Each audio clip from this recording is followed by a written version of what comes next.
Hello again, and welcome back to the Slow Flowers podcast with Deborah Prinzing, episode 515. This is the weekly podcast about slow flowers and the people who grow and design with them.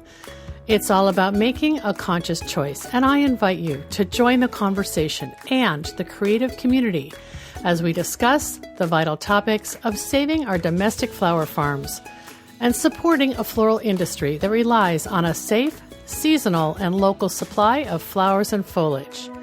This podcast is brought to you by slowflowers.com, the free online directory to more than 880 florists, shops, and studios who design with local, seasonal, and sustainable flowers, and to the farms that grow those blooms. It's the conscious choice for buying and sending flowers. And thank you to our lead sponsor for 2021, Farm Girl Flowers.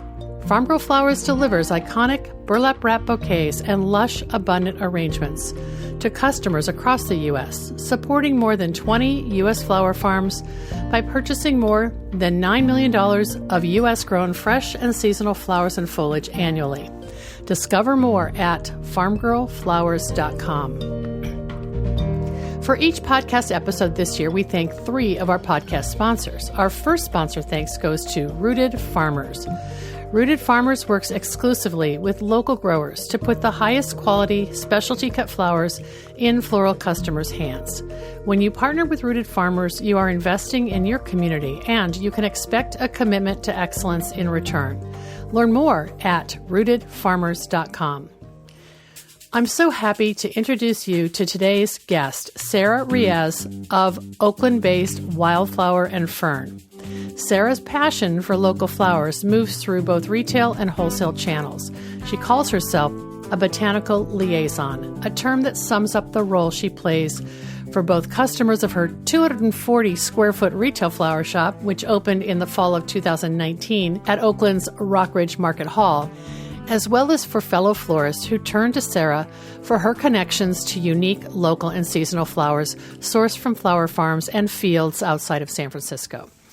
As I alluded, Wildflower and Fern's cooler and storage space serve a dual purpose.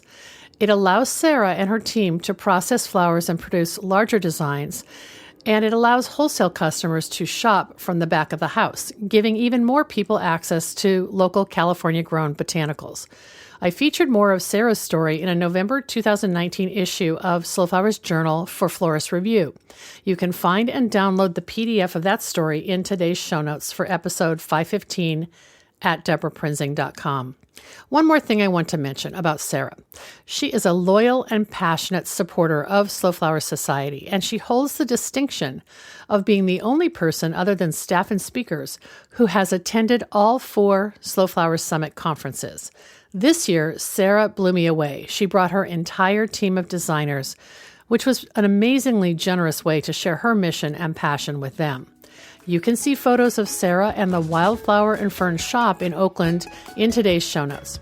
I visited there on my drive to Filoli, where the Slow Flower Summit took place, and it was a delightful way to immerse myself in California-grown flowers and sustainable floral design. So let's jump right in and get started.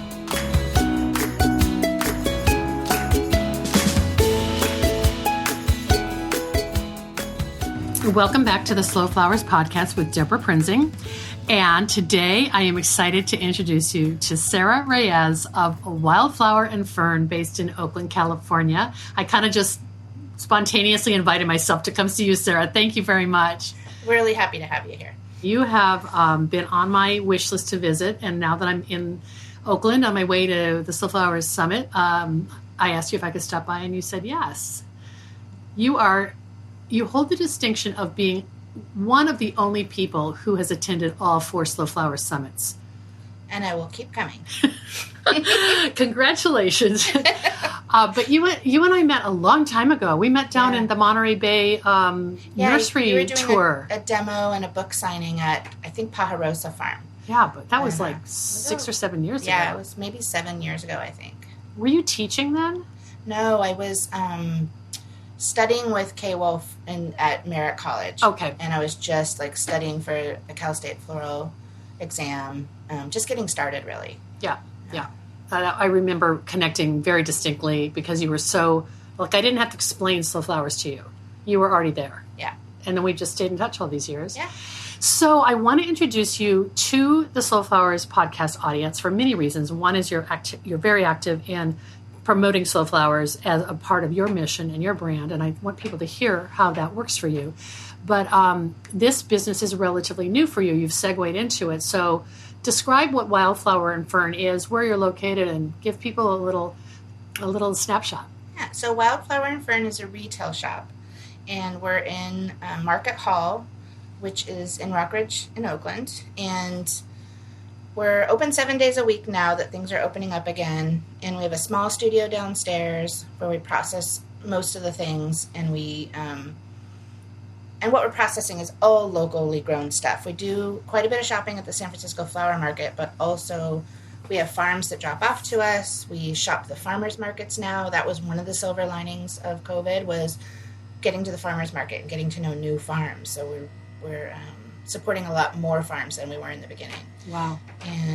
And the market here, the people really love the idea, and we all talk about it so much because, a lot of people don't realize how important it is to buy local and things that are sustainably grown. And the more we talk about it to the end customer, the more local flowers we're going to sell. And so they get on board then. Yeah. So Market Hall, describe what Market Hall is and why it's such a unique spot for Wildflower and Fern. Yeah, so Market Hall is like a European-style food marketplace. So we've got organic meats in Marin Sun Farms. We have organic local produce. We have wild-caught fish at Hapuku. And we have Market Hall themselves have the fish market, and they have a cheese section and a deli, and they started out as the pasta shop, and so their pasta section is great.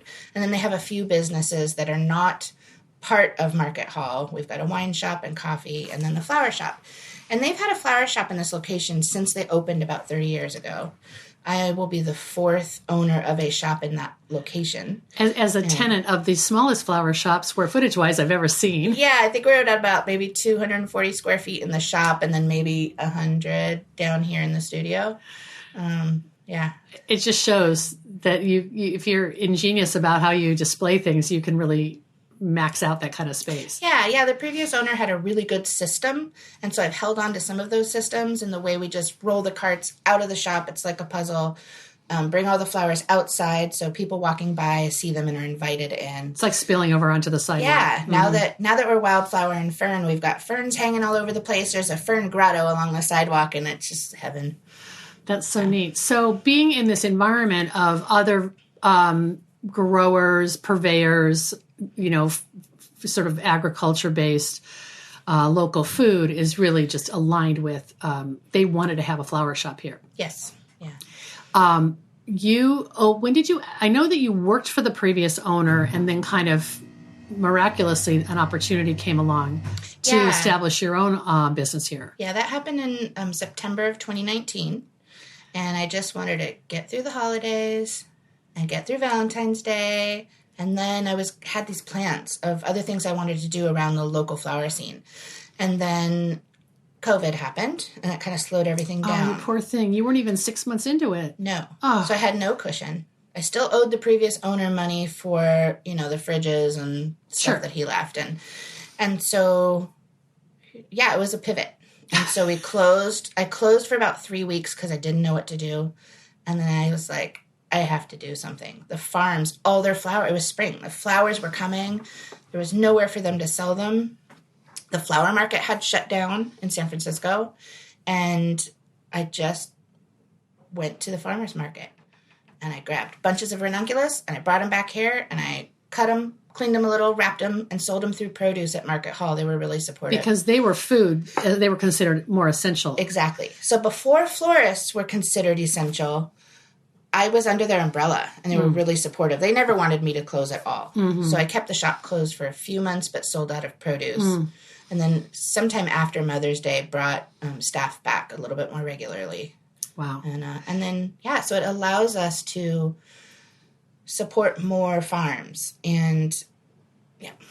But, talking about being creative and sort of trying to pivot, I want to backtrack a couple years prior to that when you were having to be incredibly creative just to get domestic regional product because, well, not to let's just be honest. The San Francisco flower market only had a fraction of product that was domestic. A lot of it was imported. So, and that's a bit of a trek traffic-wise to go from Oakland to San Francisco. So you kind of developed your own sources up in wine country. Well, because I had learned about, we have a cabin up in that area. My family's been up there for a long time, so it's home to me.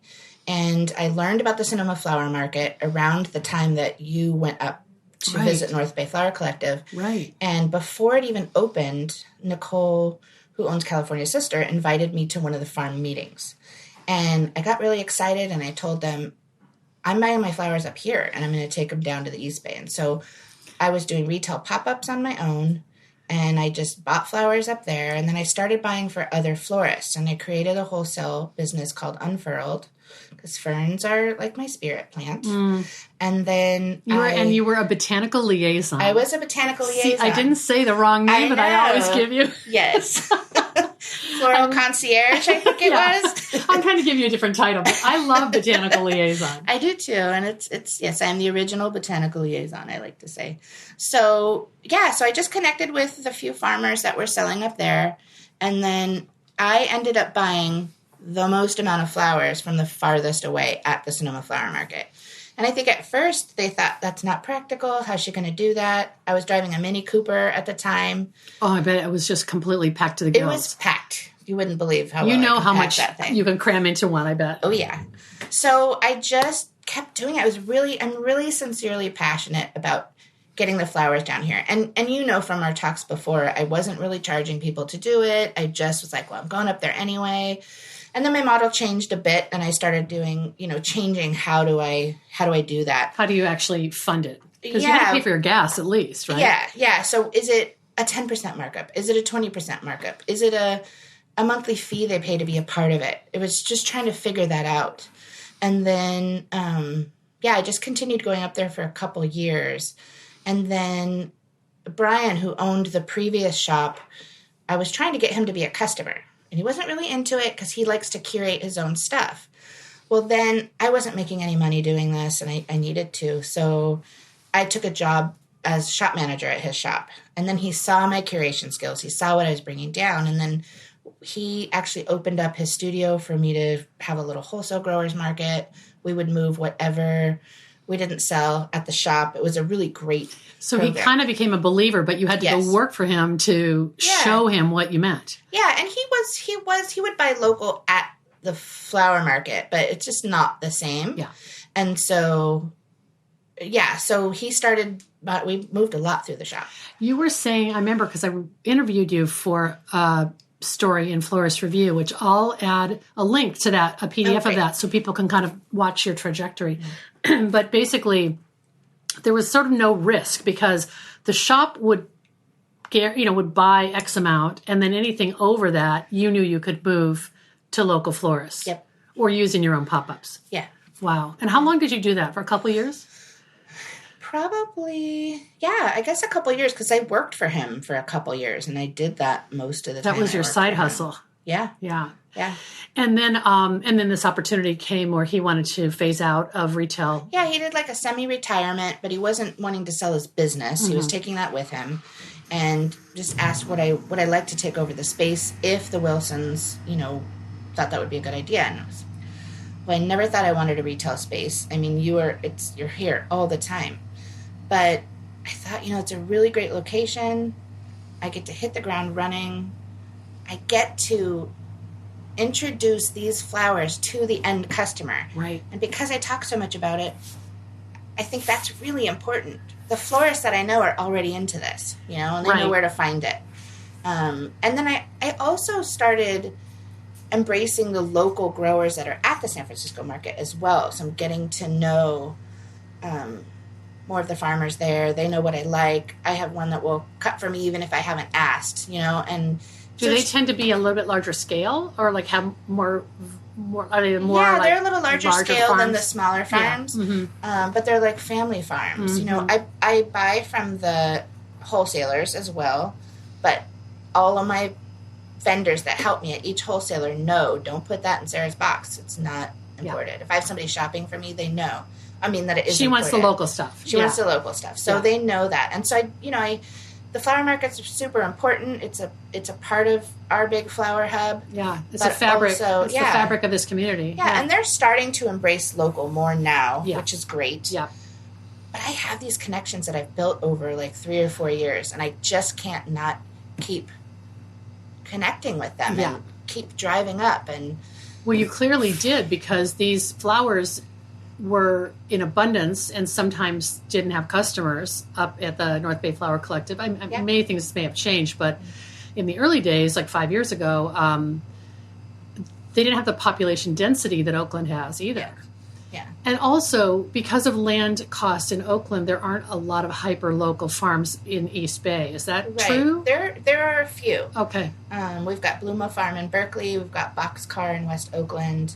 There's a small farm that's popped up maybe in the last year called Brown Girl Farms in Hayward. They do a lot of produce, but some flowers. I'm wanting to connect with them because I want my flower hub to be more diverse in lots of different ways. Yeah. And we have to start connecting with people. Yeah. So I'm connecting with a lot of people from far away, but want to do that closer.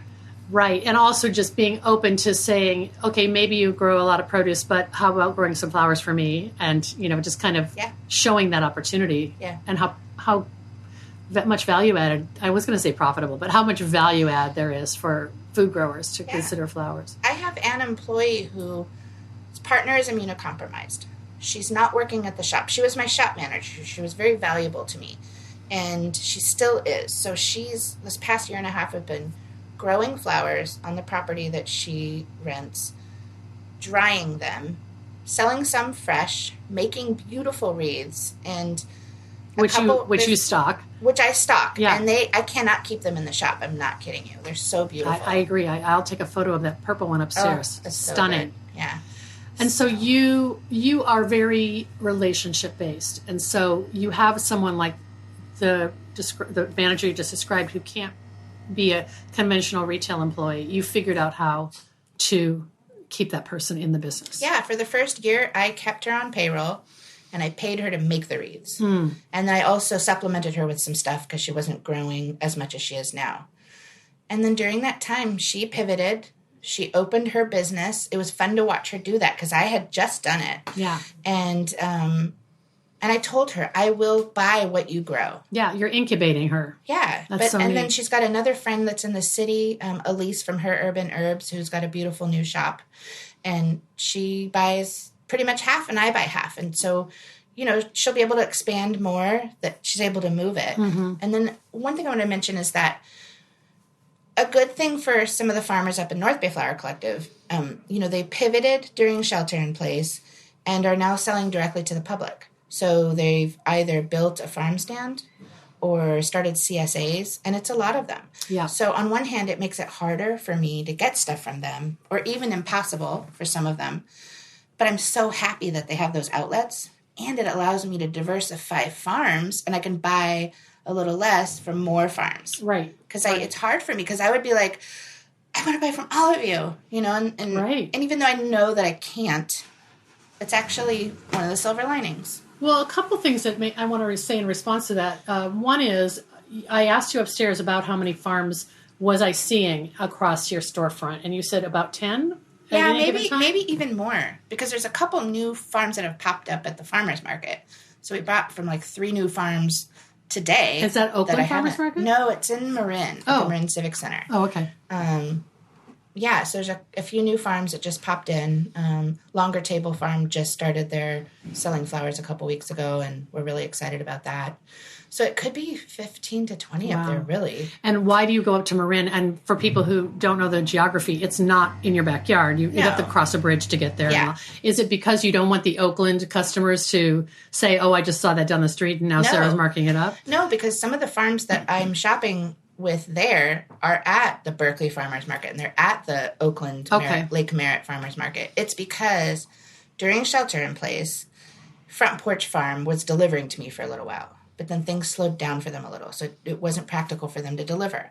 So they have a booth at the farmers market in Marin. So they come up and meet us. Meet us. So I would pick them up. I would pre-order, pick it up there, and that introduced me to Cypress Farm. And he saved my life. I mean, their flowers were so great, and I just couldn't keep them in stock. And I created a relationship with him. He sells to a vendor in the San Francisco flower market, but I love going to the farmer's market. I love talking to the farmer. Mm-hmm. If I can buy directly from the farmer, I'm going to do that. Yeah, because you're going to pass on a better value to your customers then, Well, and yes, that's part of it, but really it's more about the relationship. Yep. I mean, we chat when I'm there. I had this farmer that cried with me, and he just, because I somehow connected him with one of his customers that was sheltering in place and couldn't come anymore, but her daughter was having me take her flowers. So I'd buy them all from him, and it was just wonderful connection. Like I have chills just talking about it. Yeah. That's just your personality too. Yeah.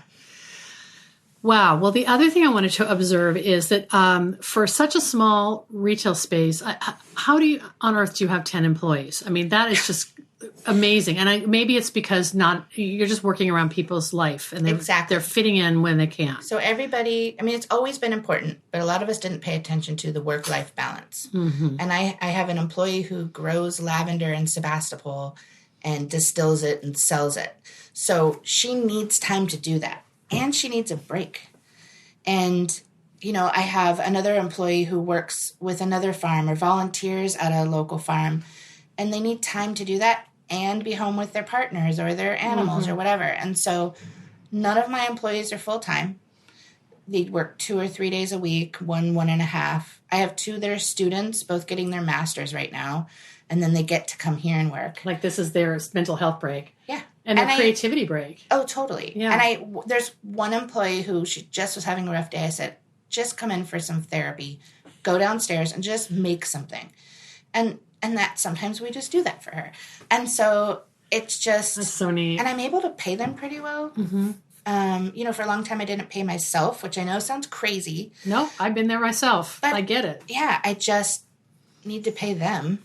I don't give medical benefits, but there's so many more benefits working here. And I'm not trying to just pat myself on the back, but I've created something really wonderful, and I'm retaining those employees.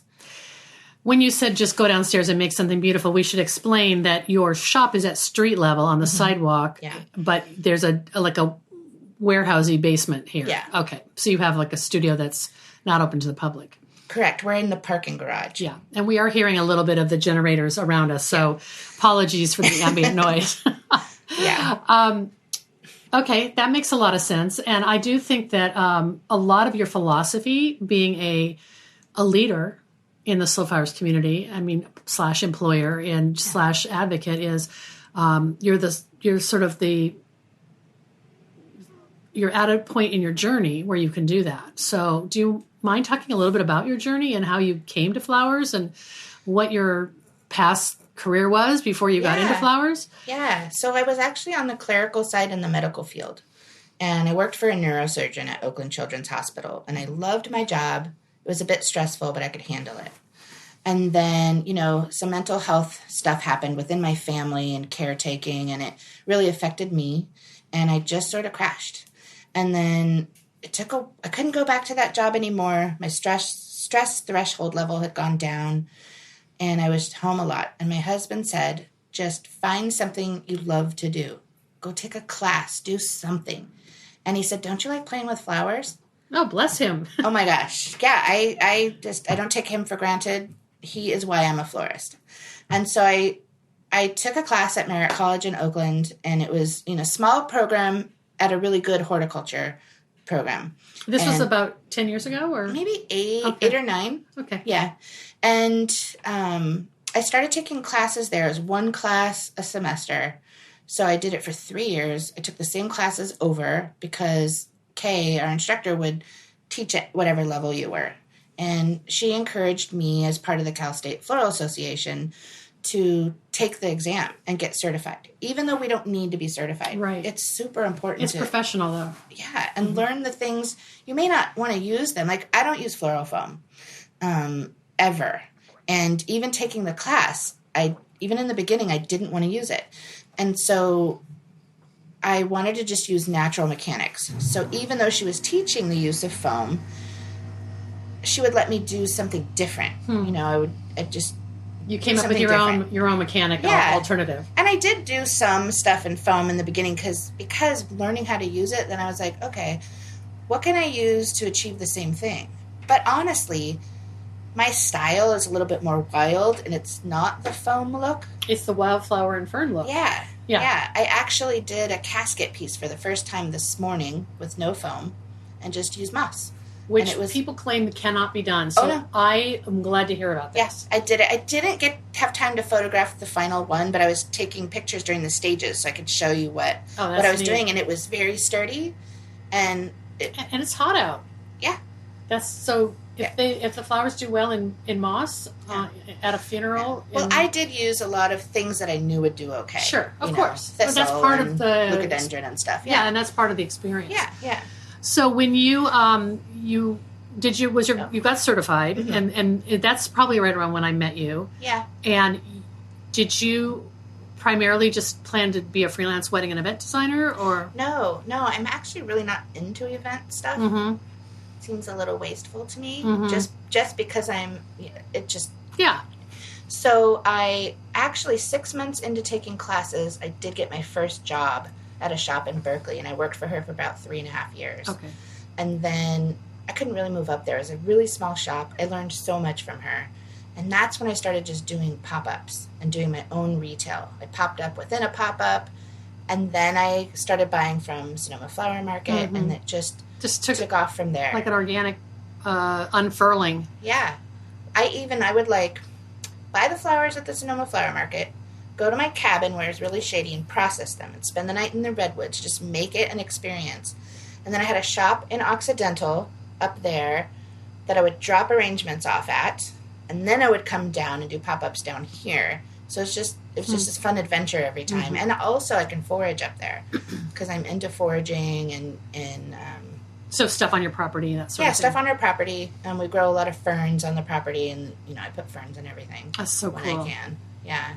So it's interesting that you're combining like this personal aesthetic, which you already had, with a little bit more of the retail shop experience, which was kind of the everyday, a little bit of everything. But also, even though you didn't think you'd ever own a retail shop, you probably learned a lot all those years working in retail to be like, okay, here's how I want my business to be. And, well, I managed the shop prior for about 2.5 years. So I learned a lot doing that. Of the location here. Yeah. So that's a wonderful story. And, just the fact that everything you do is connections and people. Yeah. You have I think you're probably on a lot of people's speed dial. And you have a lot of farmers on your speed dial. I mean, that's just like constantly communicating. And I guess the other thing I was going to observe is like you're really in a 12-month season, 12 months of the year business model that some people in other parts of the country don't have the luxury of. So you max it out. Yeah, there are, in the winter, less of my small farms that I can get stuff from. But I have people at the San Francisco Flower Market. I don't buy imported roses, but I can find roses there. And we have less blooms maybe, and more berries and branches. And you also have to teach your customer about seasonality too. And so we just seasonal. You just talk it up and get excited about a berry or a branch or a forced bloom, and then they get excited. Exactly. I think that's pretty interesting. And I noticed upstairs you have a lot of straight bunches. Mm-hmm. You have pre-made bouquets. Mm-hmm. And do you sell single stems too? We just started doing that again. Okay. We had stopped for the previous model in the previous shop was pretty much single stems and a few mixed bouquets. And that was kind of a European style, right? Yeah. Mm-hmm. And it was beautiful, but for me, it wasn't super practical. It was so much glass, and we had to wash it, and a lot of labor too. A lot of labor. Yeah. And so when I wanted to, when I first opened the shop, pivot to only local and more of a elevated farm stand model. Mm. But it was hard to tear off the Band-Aid. Mm-hmm. And then when COVID hit, that's all I could do. Sell bunches of stuff, because literally I would take 20 bunches up. I'd come down. When I went back up, they were gone. Because you didn't have your employees. Exactly. It was just me. So it was all just bunches. And then there were farms at the farmers market that were making pre-made bunches that were beautiful. And so I would buy them at the price they were selling them to the public. and then mark them up here and move them. Mm-hmm. And, yes, they could go to that farmer's market and get it, but they're not going to drive all the way over there and get that. And you're maybe adding a vase or adding different wrap you're taking care of people when they come in. Yeah. So, and we actually leave it in the wrap of the original farm so that people know where it's coming from. Oh, right. You said that. You're transparent about origin. We're celebrating the source of origin. I'm not in competition with the farm. I'm not worried that someone's going to go directly to the farm. And if they do, that's great for the farm. Mm-hmm. I have a lot of customers, so I'm good. Mm-hmm. And then just recently, because people miss the ability to choose what they want. And now that things are opening up, I feel like it's a bit safer. Mm-hmm. And so, yes, now we have single stems. And then we have mixed bouquets from about 3 farms. And we have another farm who just gave us a sample, Boxcar Farm in Oakland. So we're probably going to start moving theirs as well. That's pretty. Yeah, they're really beautiful. And all sort of the uncommon, quirky curiosity ingredients that the average grocery store shopper doesn't even know what it is. So then that stimulates a conversation. Yeah, there's another farm, Bluma Farm in Berkeley, and she just communicated with me about just a mixed herb bouquet that we were talking about last season, but we didn't get it together. And so she grows these beautiful herbs and makes bouquets out of them, and they don't sell anything like that at our produce station. And I think it would be the perfect place because this is a food market. Because people come here to buy their dinner ingredients. Exactly. I love it. And then you can sell edible flowers too, which you probably already do. We did before, and then everything changed. So we will get back into that again. Well, I wanted to talk about what's on deck and what's future. You kind of alluded to, opening back up. You're getting a little bit more flexibility. You are probably also responding to customers who ask, how to take a design workshop or how to learn more. So tell me a little bit about what your plans are for education and anything else that's sort of on the horizon for this year. Yeah, so we don't have a great space here to do workshops, but we're going to be partnering with a couple farms that are local and doing workshops on their space, kind of collaborating with them. Because you'll then use their flowers. Exactly. Yeah. And then there are local art spaces that you can rent and we'll probably start looking at that. Now that I have most of my staff back and I can kind of breathe, we'll start working some of that stuff in because we're getting a lot of people asking. Yeah. People want experiences and to do stuff, especially now. I love what you said when we talked about this before we started recording, which is the best way to teach people about local flowers is to let them experience local flowers. Yeah, we talk a lot to them, but it would be really good for them to handle them and really see what is coming from our local farms. This isn't new for you because I remember there was some time, maybe before you started the business, weren't you taking florists on field trips to see farms? Yeah, we had one big one that we did. We had a couple international florists come to town and they were doing a workshop, and so we were going to source for them. And then I was like, maybe they would want to meet the farms. And so we did that. We visited a couple farms from the North Bay Flower Collective, and we had an organic local lunch that my mom and my husband put together for us in the redwoods at our cabin. And just, it was like an international discussion of local and slow within our regions. We had somebody from London, somebody from Mexico, and I was sitting there thinking, how did this happen? And then I was like, you did this. You did it, and you were open to it, and you said yes. Yeah. That's beautiful. Yeah. I would love to do more of that. And I think it's actually all this discussion of future plans, we have to pause and congratulate you, Sarah, for getting through COVID and actually coming through, it sounds like in a much more, like a solid point of strength. Like you got through it, and now you are even farther along. Thank you. Yeah. Maybe you would have been farther along if you hadn't had COVID, but you just never know because you learn new things about yourself. I say all the time that there are silver linings. Yeah. And also, if something happens, I'm like, you know what? It's a pandemic. It's okay. Some of my staff are like, I got to get this done. I'm like, it's okay if it doesn't get done. We'll do it tomorrow. It's okay. Talk about self-care. Oh my gosh. Yeah. And it's like, I have to tell people, let's just settle down. It's all going to be fine. I love it. Oh my gosh. Well, I cannot believe that you are bringing all these wonderful team members with you to the Slow Flower Summit. So Wildflower and Fern is going to be like, I don't know, if this was a sports competition, you'd have the biggest varsity team or something. It's really exciting that you thought of that and you thought about involving them. It's educational for them. Like I said, I don't give medical benefits, but there are other benefits. And they've all been working so hard, whether they work 4 days a week or 2 days a week. And they deserve this. And I want to share with them what I'm passionate about even more. That's so neat. And I've learned so much from you. And I think they're going to love it. And then I have one employee who owns a shop in Oakland. And he's coming and bringing a couple of his employees because his shop is not all about local. But he came here, he needed to pivot and figure out what he wanted to do. And he came here and started seeing the stuff that we're using. And I see it in his design work at his shop, even though we have different styles. And you're influencing him. Yeah. And he's influencing me. I mean, he's such a good designer. And we're all learning from each other. And that was the thing. He's very humble. It wasn't like, okay, I've been doing flowers for 30 years. I'm going to come show you what I can do. He wanted to learn from us. Wow. And that was pretty exciting. That's an affirmation. Yeah. Wow. That's amazing.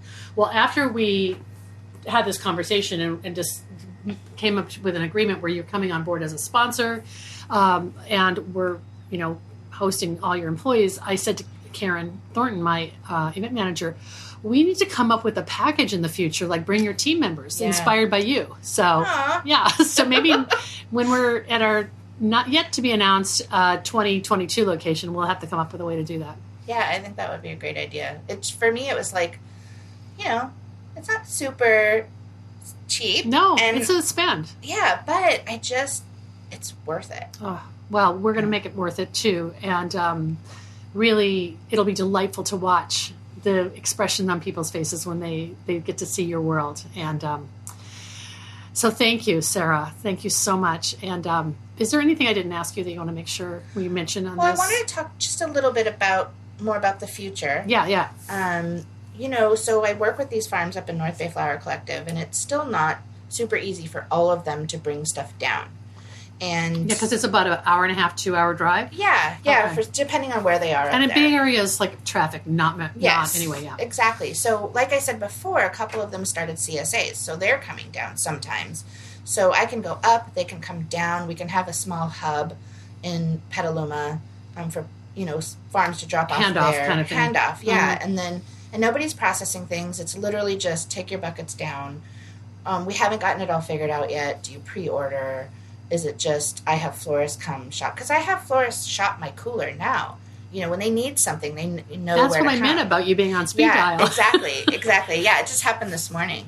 So, it's what I've wanted all along is to be a little hub. It doesn't have to be huge.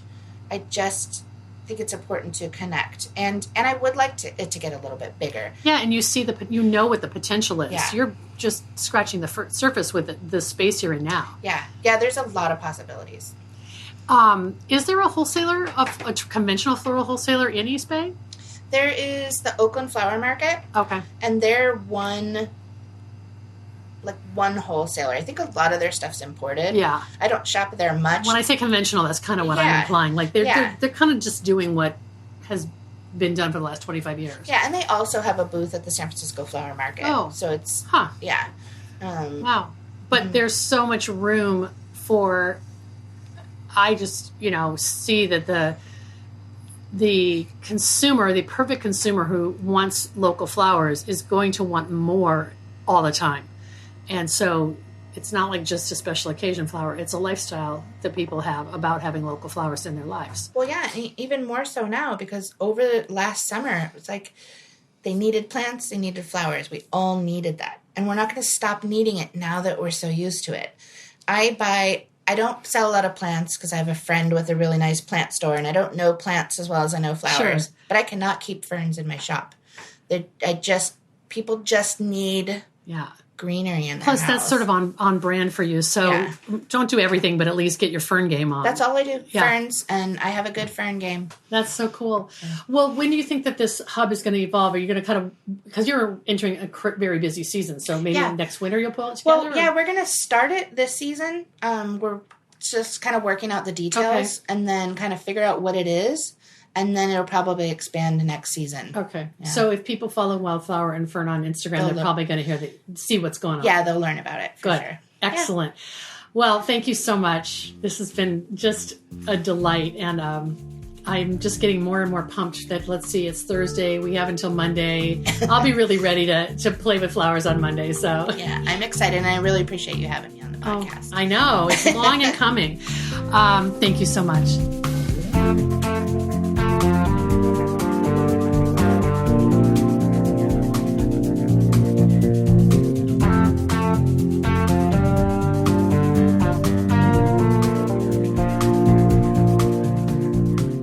Thanks so much for joining us today as I introduce you to one of our Slow Flowers leaders who has created an important and influential hub for local flowers in San Francisco's East Bay area. And thanks to Sarah and her entire team at Wildflower and Fern for welcoming me when I visited, and for bringing your energy, enthusiasm, and local flowers to the Slow Flowers Summit. Wildflower and Fern also served as one of our meal sponsors, sharing even more support for the Slow Flowers mission. Our next sponsor thanks goes to Johnny's Selected Seeds, an employee-owned company that provides our industry with the best flower, herb, and vegetable seeds supplied to farms large and small, and even to backyard cutting gardens like mine. Find the full catalog of flower seeds and bulbs at johnnysseeds.com. Today is a big day for the Slow Flowers podcast. It is our 8th anniversary since starting this small but mighty program on July 23rd, 2013. Since launching, we have produced more than 400 consecutive weekly Slow Flowers podcast episodes. And those episodes have been downloaded nearly 750,000 times by listeners like you. That's 750,000 downloads.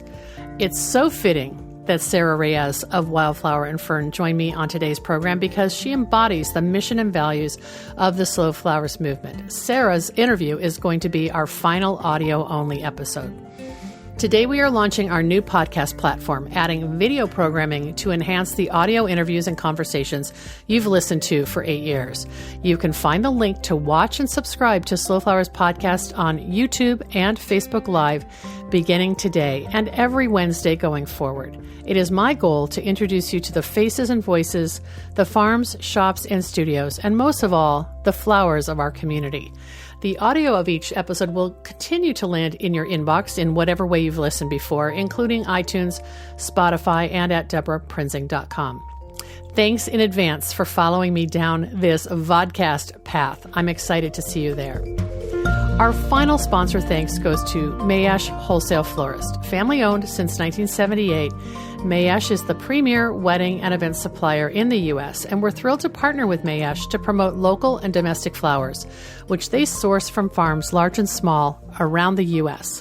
Learn more at mayesh.com. Thanks so much for joining us today. The Slow Flowers podcast has been downloaded nearly 750,000 times by listeners like you.